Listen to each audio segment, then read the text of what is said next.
નમસ્કાર, સોની લો એસોસિએટ્સમાં આપનું સ્વાગત છે.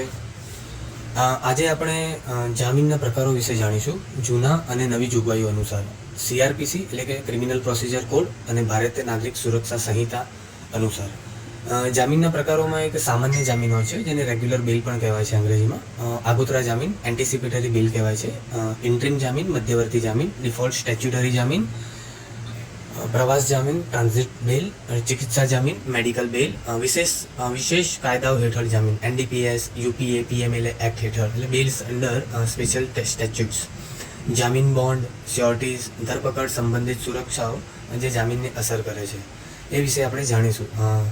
જામીનના પ્રકારો સૌથી પહેલાં આપણે જાણીશું રેગ્યુલર બેલ વિશે. રેગ્યુલર બેલ ક્યારે લાગુ પડે છે? ધરપકડ પછી, જ્યારે આરોપી પહેલેથી જ કસ્ટડીમાં હોય, પોલીસ કસ્ટડી કે જ્યુડિશિયલ કસ્ટડીમાં. જૂના કાયદા પ્રમાણે 437થી 439ની સીઆરપીસીની કલમમાં રેગ્યુલર બેલ લાગતી હતી. હવે નવા કાયદા પ્રમાણે ભારતીય નાગરિક સુરક્ષા સંહિતાની કલમ 480થી 482માં લાગુ પડે છે. મૂળભૂત સિદ્ધાંતો અપરિવર્તિત રહ્યા છે અને પ્રક્રિયાગત માળખું પુનર્સંગઠિત કરવામાં આવ્યું છે.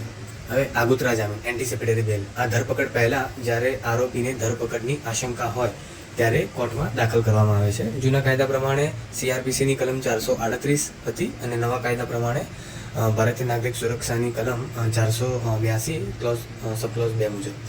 ઉપાય સંપૂર્ણપણે જણાવેલો છે. ન્યાયિક સુસંગતતા જઈ રહી છે.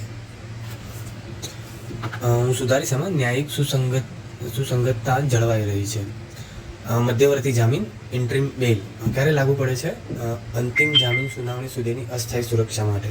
જૂના કાયદામાં સ્પષ્ટપણે જોગવાઈ નહોતી. નવા કાયદા પ્રમાણે ભારતીય નાગરિક સુરક્ષા સંહિતાની કલમ 480, 482 મુજબ માળખાગત જામીન માળખામાં માન્ય છે અને વધુ સ્પષ્ટતા આપે છે. હવે જામીન ડિફોલ્ટ સ્ટેચ્યુટરી જામીન. જ્યારે પોલીસ સ્ટેચ્યુટરી અવધિમાં ચાર્જશીટ દાખલ કરવામાં નિષ્ફળ જાય, એટલે સમય અવધિમાં ચાર્જશીટ દાખલ કરવામાં પોલીસ નિષ્ફળ જાય ત્યારે આ ડિફોલ્ટ સ્ટેચ્યુટરી જામીનની એપ્લિકેશન કોર્ટમાં કરવામાં આવે છે. જૂના કાયદા પ્રમાણે સીઆરપીસીની કલમ 167(2) મુજબ થતું હતું. 60 કે 90 દિવસની અંદર એ કરવામાં આવતી હોય છે. નવા કાયદા પ્રમાણે ભારતીય નાગરિક સુરક્ષા સંહિતાની કલમ 187 સબક્લોઝ 3થી 7 મુજબ સમય મર્યાદાઓ જતી રહી છે અને કેટલાક ગુનાઓમાં 180 દિવસ સુધીની હોય છે. ડિફોલ્ટ જામીન સુરક્ષિત અધિકાર તરીકે ચાલુ રહે છે. પ્રવાસ જામીન. પ્રવાસ જામીન ક્યારે લાગુ પડે? જ્યારે બીજા રાજ્યમાં એફઆઈઆર નોંધાયેલી હોય અને આરોપી સુસંગત અદાલત પાસે જવા માટે સુરક્ષિત પ્રસાર મેળવે. ફક્ત ન્યાય નિર્મિત સિદ્ધાંત છે. હજુ પણ નવા કાયદામાં પણ કોઈ કોડિફાઈ કરવામાં આવ્યું નથી અને પ્રવાસ જામીન સિદ્ધાંત અપરિવર્તિત રહે છે. ચિકિત્સા જામીન મેડિકલ બેલ. આરોપી જ્યારે કસ્ટડીમાં હોય ત્યારે તેમની આરોગ્યની સ્થિતિ અયોગ્ય હોય કાં તો એમની સ્થિતિ ખરાબ થઈ હોય ત્યારે જૂના કાયદામાં ન્યાય વિવેક અને બંધારણીય સુરક્ષાઓ દ્વારા મંજૂર થતું હતું અને તે જ નવા કાયદા પ્રમાણે પણ છે. કોઈ સ્ટેચ્યુટરી ફેરફાર છે નહીં.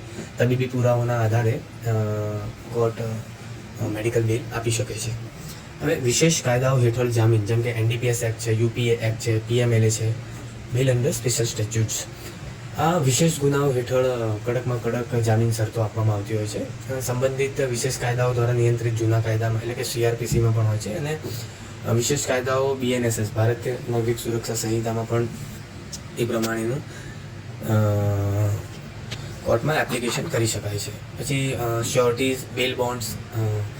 જ્યારે કોર્ટ ઓર્ડર કરી દે એના પછી બેલ બોન્ડ્સ અને શ્યોરિટીઝ લાગુ કરવાના તબક્કે જૂના કાયદા પ્રમાણે સીઆરપીસીની 441થી 450ની કલમ લાગુ પડે છે અને ભારતીય નાગરિક સુરક્ષા સંહિતાની 484થી 496 કલમ લાગુ પડે છે. પ્રક્રિયા એકદમ સરળ અને પ્રક્રિયા સ્પષ્ટ સુધારાઈ ગઈ છે. ધરપકડ સંબંધિત સુરક્ષાઓ